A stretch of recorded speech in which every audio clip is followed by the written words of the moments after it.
বাজার থেকে লিচু কিনলাম, 120 টাকা দাম।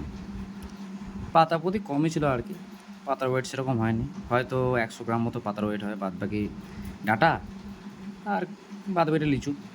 ঠিক আছে, মানা যায়, কোনো অসুবিধা নেই, সবগুলো ভালো আছে, মিষ্টিও আছে, খেতে ঠিকঠাক, বিচিও ছোটো আছে।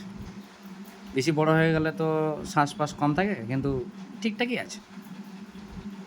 120 টাকা কিলো। ডালিম কিনলাম 200 টাকা কিলো। বললো যে একদম সব ঠিক হবে, লাল হবে একদম,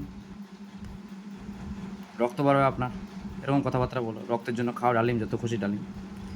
দেখতে পাচ্ছি এ নিজেই রক্ত লাগবে, এ রক্ত এবার কোত্থেকে জোগাড় করি? এ প্রথমে রক্ত নেবে, তারপর তো আমি রক্ত পাবো। 200 টাকা দিয়ে ডালিম কিনে পুরো নষ্ট।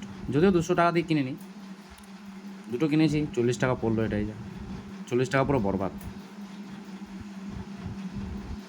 কী বলো, টাকা পয়সা দিয়ে জিনিস কিনে কোনো শান্তি নেই। এর থেকে মনে হচ্ছে লিচু কিনলেই ভালো করতাম, আরও কটা পেতাম, মিষ্টি মিষ্টি খেতাম।